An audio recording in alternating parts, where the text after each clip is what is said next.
Hallo, ich möchte euch heute meine Lieblingsbücher aus dem Jahr 2018 vorstellen. Und zwar ist das jetzt keine Top-10-List, sondern ich bin verschiedene Genres durchgegangen, die ich 2018 gelesen habe und habe da jeweils ein Buch herausgesucht. Das Buch, was mich 2018 am meisten beeindruckt hat, war ein Sachbuch, überraschenderweise tatsächlich. Und zwar I'm a Queer Feminist Cyborg, That's Okay von Mika Moorstein. Dieses Buch ist auch letztes Jahr erschienen und im Gegensatz zu dem Titel ist es auf Deutsch geschrieben worden.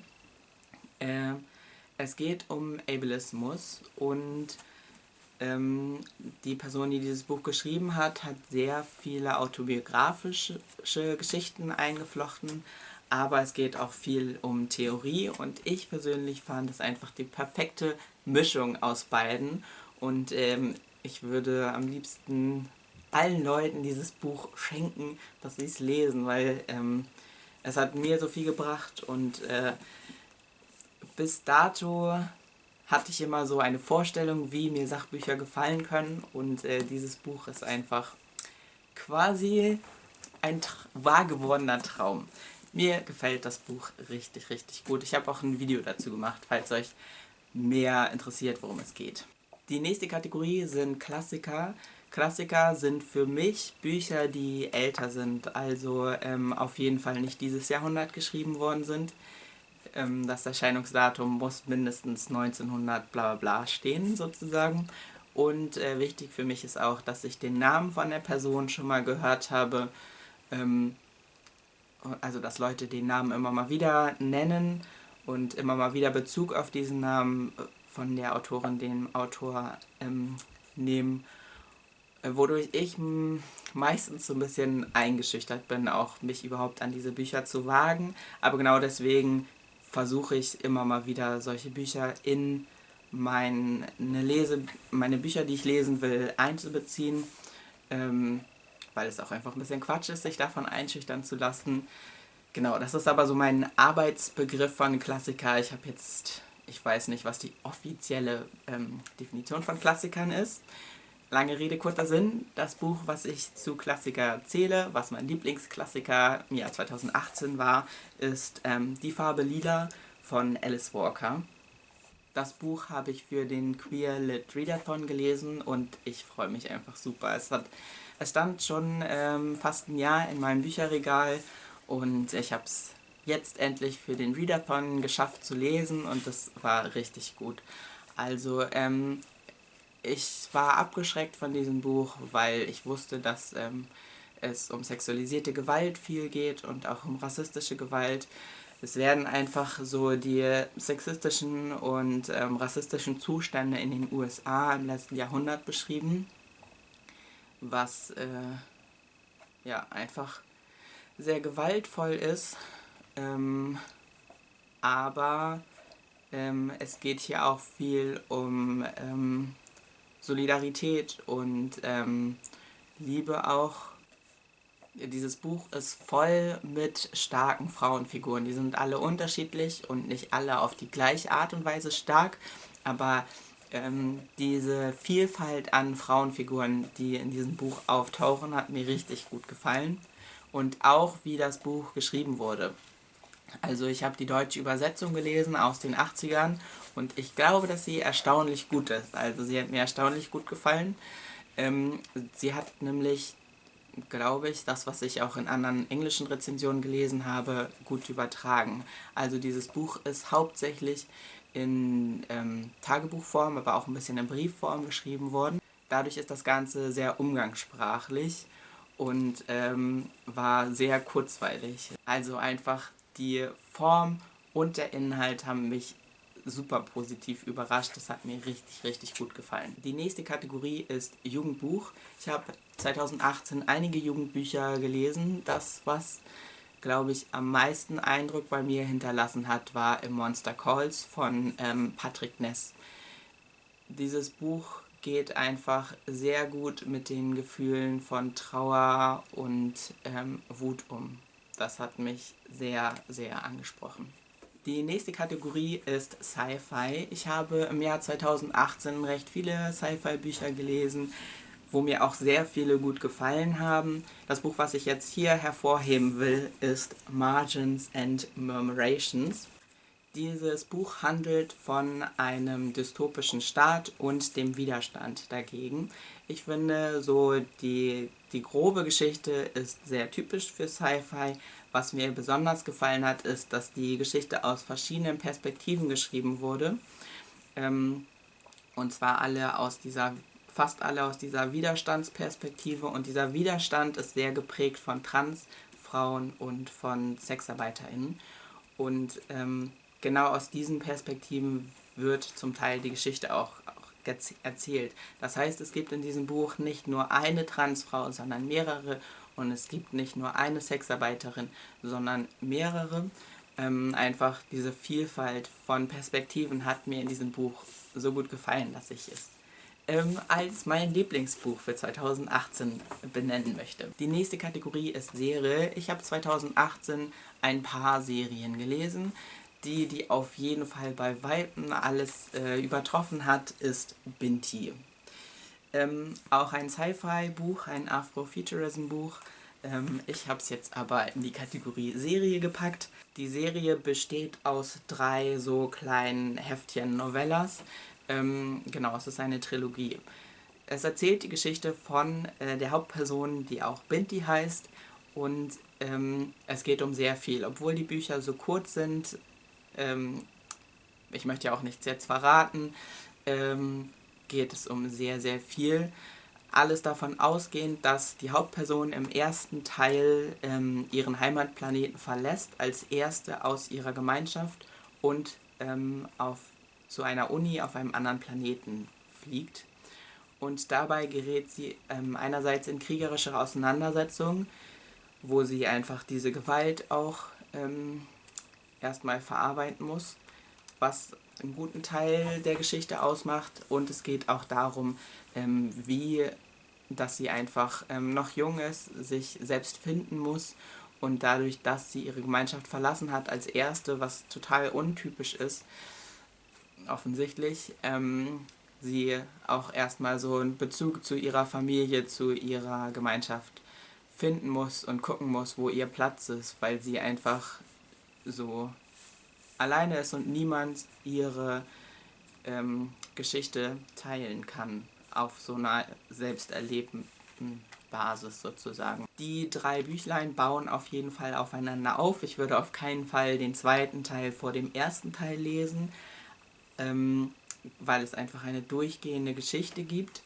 Aber trotzdem sind die Teile klar voneinander trennbar. Jeder Teil hat einen Hauptbeschäftigungspunkt, womit sich auseinandergesetzt wird, sodass für mich diese Teile, obwohl ich sie so in kurzer Zeit hintereinander gelesen habe, nicht ineinander überfließen. Deswegen ich finde, dass es auch wirklich eine Serie ist und nicht ein in 3 Teile geteiltes Buch. Und die letzte Kategorie ist Gedichts- oder Poesiebände. Ich habe immer so ein bisschen Schwierigkeiten gehabt mit Gedichtsbänden. 2018 habe ich aber immer wieder mal mich an Gedichten versucht. Jetzt nicht unbedingt an ganzen Gedichtsbänden, aber viele Sammelbücher, die ich gelesen habe, hatten auch Gedichte drin. Und tatsächlich haben mich viele dieser Gedichte einfach angesprochen. Wie gesagt, habe ich mehrere Gedichte gelesen letztes Jahr, aber nur ein Gedichtsband. Und trotzdem fand ich es so gut, dass es auf jeden Fall diese eigene Kategorie verdient hat. Und zwar Buchstabengefühle von Stefanie Laya Okongo. Ich tue mich gerade noch etwas schwer damit, dieses Buch kurz zusammenzufassen, weil es einfach für mich so viel beinhaltet. Deswegen möchte ich kurz 2 Sätze aus dem Klappentext vorlesen, die, wie ich finde, es einfach sehr gut zusammenfassen. Ein Buch, das kollektive und persönliche Traumata in Buchstaben verwandelt.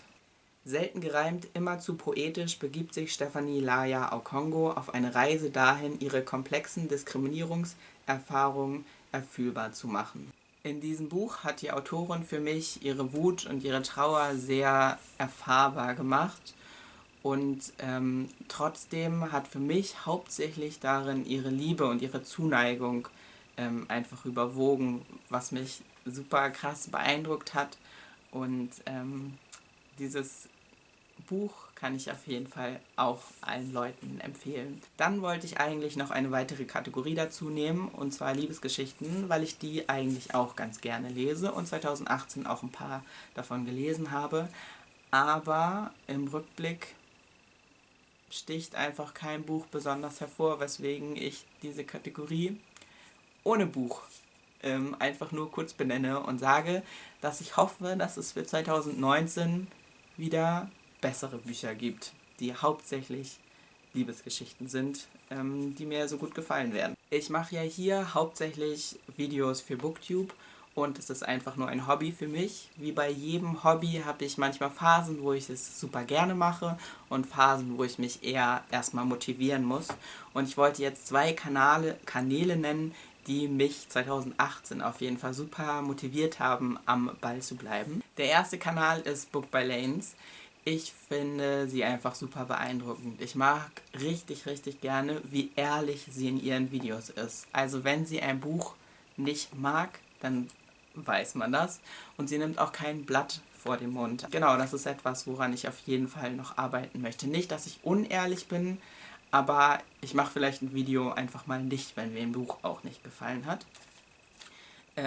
Und das andere ist, dass ich einfach finde, dass ihre Videos so super lebendig sind. Also ich kann mir genau vorstellen, wie sie vor einem sitzt und einem das so persönlich auch alles direkt sagt. Ihre Art und Weise, so ehrlich und lebendig Videos zu machen, sind auf jeden Fall Ziele für mich, die mich motivieren, weiter Videos zu machen, weil ich irgendwann auch so ein bisschen dahin kommen möchte. Und der andere Kanal ist auf jeden Fall Onyx Pages. Ich mag, wie sie über Bücher spricht. Ich habe das Gefühl, nachdem ich ein Video geguckt habe, wo sie über Bücher geredet hat, weiß ich, was in diesen Büchern steht, oder zumindest weiß ich, ob mir dieses Buch gefallen wird, ob ich Bock habe, dieses Buch zu lesen. Ich mag auch ihren Büchergeschmack sehr gerne. Viele ihrer Bücher, die sie vorstellt, interessieren mich auf jeden Fall. Und dann mag ich, dass sie so mit unterschiedlichen Formaten arbeitet. Also sie macht einfach nur kurze Buchvorstellungsvideos, dann macht sie lange Videos, wo sie echt eine Stunde oder so über ein Buch redet. Dann hat sie die typische Buchrückblick-Videos oder sie macht auch Interviews mit Leuten oder sie macht Vlogs. Einfach diese Mischung aus so vielen verschiedenen Videos finde ich super beeindruckend, weil viele Leute dann doch bei den ein, zwei Formaten bleiben, mit denen sie sich sicher fühlen, wo sie einfach die immer wieder wiederholen und einfach wie wandlungsfähig sie in den Formaten von ihren Videos ist, finde ich sehr beeindruckend. Und nicht zuletzt der Aspekt, dass sie einfach YouTube wie Social Media betrachtet, dass sie mit Leuten interagiert, dass sie Leute zusammensucht, zum Beispiel diese ganze Organisation rund um den Kwanzaa Reflectathon fand ich sehr beeindruckend und wie viele unterschiedliche Leute sie einfach zusammengebracht hat, mit denen sie immer wieder im Kontakt steht und sich auch außerhalb von so einzelnen Videos austauscht, finde ich echt sehr beeindruckend. Und wie sie andere Leute motiviert. Nicht zuletzt ihre Kommentare, die sie einfach unter meinen Videos gepostet hat, dass ich weiß, andere Leute interessiert überhaupt, dass ich ein Video gemacht habe, motiviert mich einfach weiterzumachen. Und damit komme ich zum letzten Punkt des Videos, wo ich mich so ein bisschen selber loben möchte. Ich dachte, jetzt ist ein guter Zeitpunkt, einfach mal zu reflektieren, welches Video von mir hat mir eigentlich am besten gefallen und wie bin ich zufrieden mit der Gesamtheit meiner Videos im Jahr 2018. Allgemein bin ich sehr stolz auf mich, dass ich einfach so regelmäßig Videos gepostet habe, nicht jede Woche, wie ich mir vorgenommen habe, aber doch einige Videos sind für dieses Jahr herausgekommen. Und ich habe auf jeden Fall, wie ich ja auch zum Beispiel bei Books of Lanes gesagt habe, Ziele, wo ich hinkommen möchte, wo ich noch bei weitem nicht bin. Aber generell bin ich einfach zufrieden, dass ich stetig Videos mache und dadurch auch, finde ich, auf jeden Fall stetig minimal besser werde. Das Video, wo ich aber für 2018 am meisten stolz bin, habe ich schon im Januar 2018 gepostet, und zwar zu dem Gedichtsband Nachtgesang von Mai Ayim.